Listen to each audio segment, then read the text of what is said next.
So yung mga boss, gawa natin Honda 110. So ito, yung old version ng Honda 110. So hindi ko lang alam kung anong model nito, no. So ang problema nito, kahit naka-off na yung kanyang susian, so kahit naka-off to, umaandar pa rin yung motor. So nangyayari yon, yung kanyang starter motor andar ng andar. So bakit ganoon? Ang dahilan yon mga boss, kapag nangyayari yun sa motor nyo, so kahit anong motor, basta yung meron starter relay na ganito, kahit anong model siya ng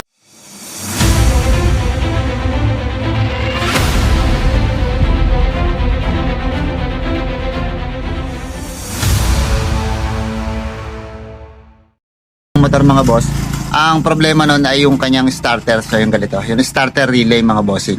So kasi kahit na naka-off tong motor, susian mo, di ba, off na siya, ibig sabihin yan dapat shutdown na yung kuryente, pero nangyayari umaandar pa rin yung motor mo at hindi siya ma-off. Ngayon kaiskis ng kaiskis, so andar ng andar yung starter motor. So ang solusyon doon kapag nangyayari yung sa motor nyo, so tatanggalin yung isang terminal dito sa inyong battery. It's either negative or positive, kahit alin dyan sa dalawa tatanggalin nyo siya para ma-disable or hindi na umandar yung iyong motor, so ma-off siya. Ang problema lang nun, hindi mo siya magagamit. Siyempre kasi nga naka-off yung susi mo at tanggal yung iyong connection sa battery.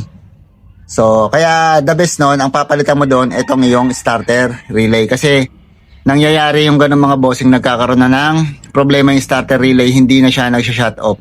So ang relay kasi, once na nagkaroon ng kuryente or nasupplyan siya ng negative or positive trigger, magdidikit yung dalawang wire. Parang switch kasi sa magdidikit yung dalawang wire, mag-on siya, mapapaandar yung starter motor, kaya andar ang motor. Ngayon pag binitawan mo yung push start, so mag-off siya dapat. Ang nangyayari, hindi na siya nag-off, so hindi na siya bumabalik sa resting location niya or yun sa kanyang rest,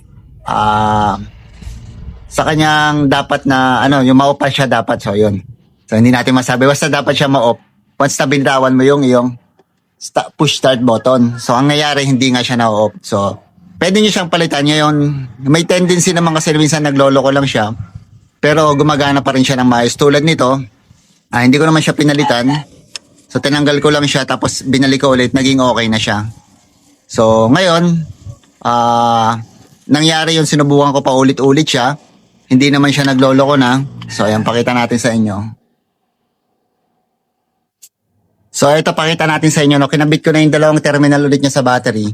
So hindi na umaandar yung motor kahit naka-off yung susi. So nung dinala to, ganun, umaandar siya kahit na naka-off yung susi, kaya yung tinanggal natin o disable natin tong terminal na to. So ngayon okay na. Ang ginawa ko lang, hinugot ko to, tapos binalik ko. So nag-okay naman siya. Tapos push start natin o nating susi.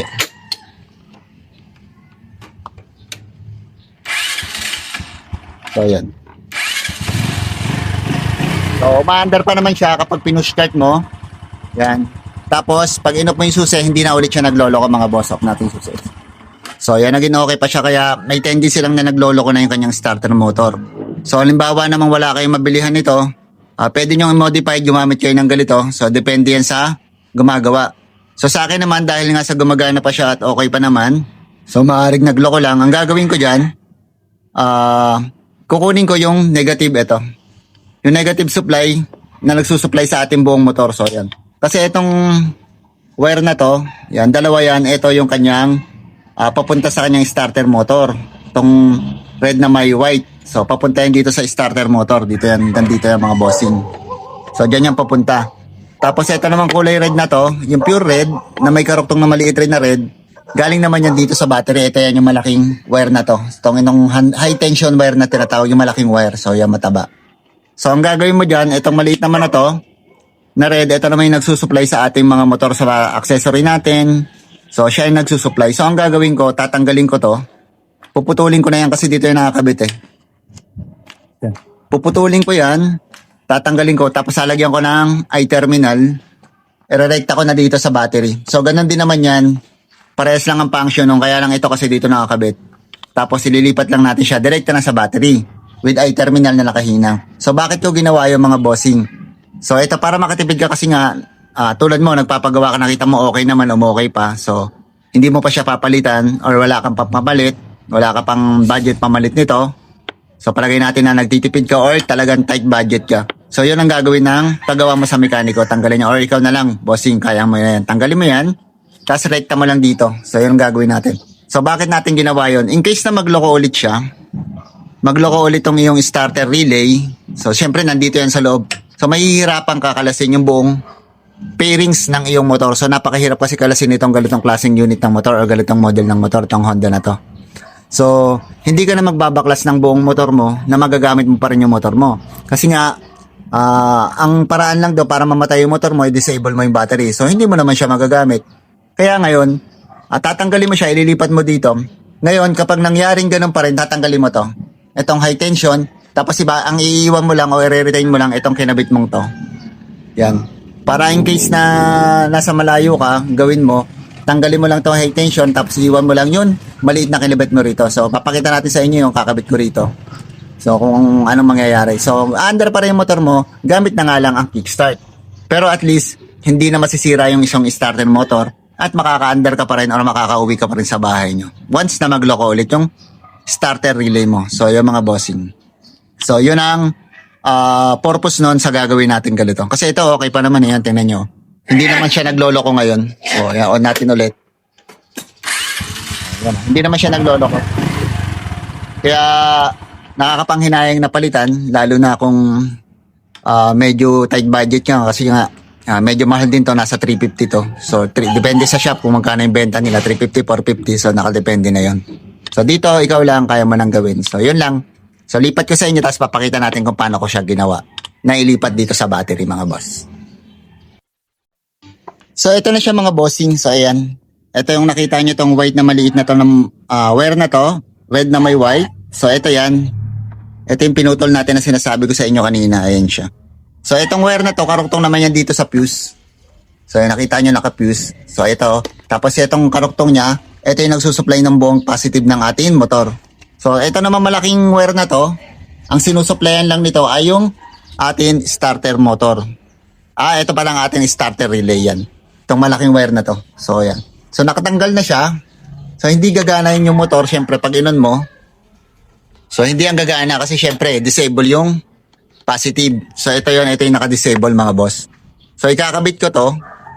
Ikakabit ko yan. So, under na yung motor mo. Papakita natin sa inyo. So, kakabit ko lang siya mga boss. So, ayan mga boss, nakakabit na. Oh. Ito yun. So, nakakabit na yan. Nakadaan siya sa fuse. So, under na yung motor mo. So, natin.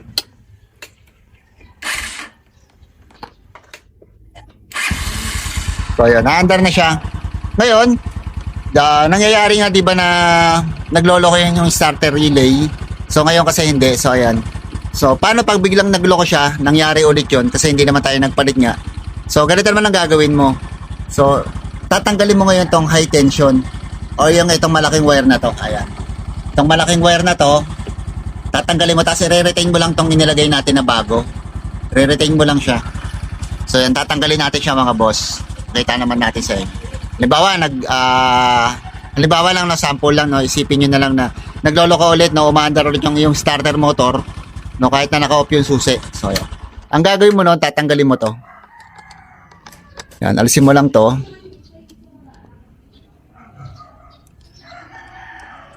So yan, alisin mo tong pinakamalaking wire ito. Tong malaking wire na to na may malaking terminal. Yan, alisin mo yan. Tapos ilagay mo lang tong nilagay natin na bago. So kakabit ko lang siya mga boss. So ayan na mga boss, na tinanggal na natin ito. Ito kasi nagsusupply sa starter. So mamamatay na yung ating starter relay. So hindi na siya under kahit naka-off yung susi. So ito, mapapa-under mo pa rin yung motor pero wala ka ng starter. Wala ka ng push start. So ayan. So kita nyo, wala ng push start. So hindi na siya umaandar. Pero sa kickstart, aandar yung mga boss.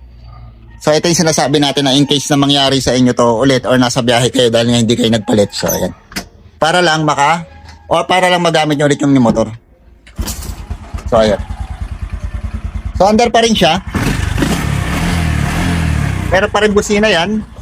Kompleto pa rin function ng kanyang accessory. Kompleto pa rin yung mga boss. Ayan. Busina. Tapos signal light hazard. So ayan, function siya mga boss, pati headlight function yan. So ang disable lang kasi natin doon yung starter relay mo kasi nga nagloloko siya. Pero push start, yung push start mo hindi na gumagana dahil disable yung starter relay mo. kickstart mo, gagana pa rin siya. So yung mga boss, magagamit mo pa rin yung motor mo. So pero, kung sakaling may budget ka naman, hindi mo na kailangan gawin yung mga ganung bagay mga bossing. So diretso palit ka na ng iyong starter relay. So eto ginawa lang natin in case na tulad nga ng sinasabi ko, walang budget, walang pambili nito, nasa biyahe ka, biglaan, nangyari sa motor mo. So ganun ang gawin mo. Kahit ikaw, basta meron ka lang screwdriver, tsaka cutter or plies. So putulin mo lang yon. Putulin mo yon wire na yung karuktong na yon, tapos ilagay mo sa yung diretso dito sa yung battery, tapos tanggalin mo tong high tension na to or ito malaking wire na to. So makakauwi ka kahit ikaw lang, basta may pangkalas ka ng kaha mo. So yung mga bossing, yun yung tipid tips natin sa paggagawa ng nagloloko yung starter relay, umaandar ng umaandar kahit open susi. So yan ang tipid tips mga boss. So andar ang motor mo, wala ka lang push start pero aandar siya sa kickstart. So yun ang kahalagahan na may kickstart ang motor. So yung mga boss, konting kaalaman lang yun mga bossing. So ride safe sa atin lahat and God bless.